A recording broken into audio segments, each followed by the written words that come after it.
Well, it started by just going up the back drive for about a quarter of a mile, and that was to bring people from the car park there up to the house. The next stage was to go right down to the lake from the house, well, from Central Station as we had it then. And on the lake we had 2 liners that people were able to go on. My husband then did the line from the house down to the Land Reserve, as it was then. And then the final stage was the extension right round the lake, which made it into a spoon shape. You'll go down the handle and go round the spoon at the bottom and come back again. My father-in-law started it in about 57, 58. And he always had an interest in steam and trains and so on. And then it was my late husband who really loved steam and became very, very interested and loved doing the railway. And he did most of the extensions and so on. And it was his idea to have the Berkshire built and then the Niagara, and he just loved steam. So he did the vast majority of the work on the railway and did it himself as well. Very sadly, he died in 1989, and he died of cancer, actually, in Loris, hence the fact that we do our events for Loris and try and raise money for them. We're feeling quite proud of ourselves, actually, because we handed over 25,000 in January this year from the events that have preceded this one. So we're now starting saving again. And before he died, we had to put the engines and railway into mothballs because we'd sold the hotel. And so we weren't able to run the railway for a bit.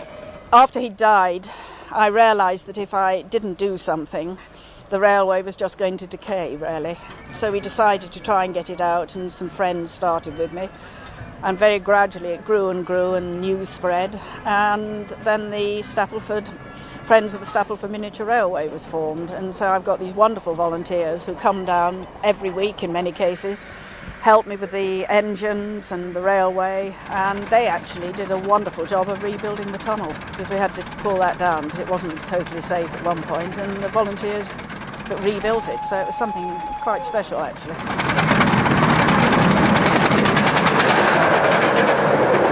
The Stapleford Miniature Railway is just under 2 miles long, 10.25 gauge railway, and we're running 5 locomotives in steam on most public running days.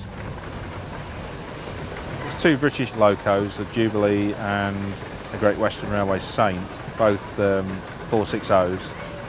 We also have an Atlantic Kerwin locomotive, which is the John Gretton, and there's also 2 American engines, a Berkshire 284 and a Niagara 484 of the New York Central class.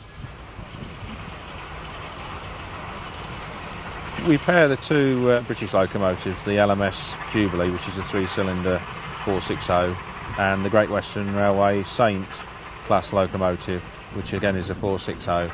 Sadly, the Great Western Saints were all scrapped, although they are now constructing a full-size one down at Didcot. It's quite a nice little locomotive to be driving. Paired together, the 2 locos perform quite well. On their own, they wouldn't really be able to handle the 9 coaches that we have to pull, so we always double-head them. John H. Gretton is a Kerwin Atlantic constructed in the late 1940s and first appeared at the railway in 1958 as the first locomotive and ran the short piece of line from Stable Hill Car Park up to the house. It's been with the railway ever since and was renamed from John O'Gaunt to John H. Gretton in 1995 when we reopened the railway to the public.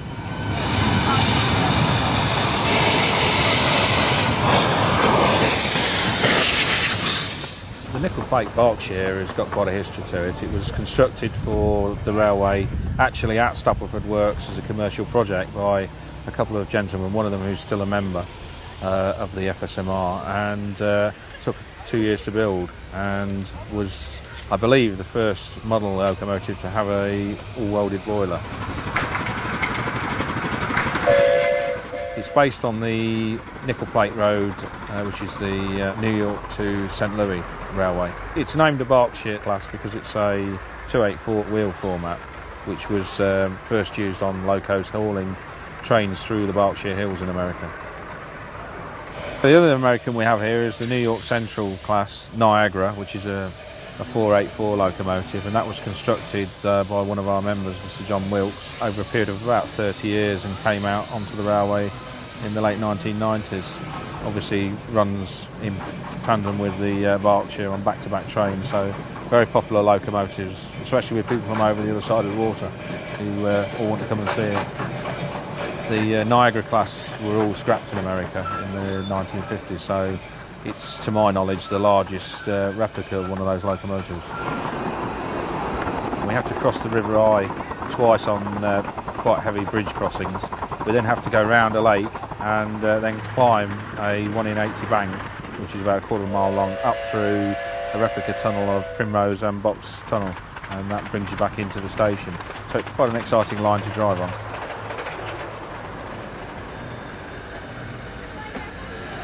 I was taught to drive actually when we were open to the public by some of the drivers who we had helping us then, and they taught me to drive, so I still drive now. I think there are still quite a lot of people about that want to come and ride on the railway, but we only open twice in the year, once in June, the weekend in June, and this one. You can't open more. There's an awful lot of work goes into preparing for this. It isn't just steam up the locos and off we go. So you can't ask volunteers to do more. And I think if you only open twice, then people make an effort to come and see you. And I think it seems to work very well. So we'll go on doing it. The railway is going from strength to strength. We're continually carrying out update work on bridges and infrastructure.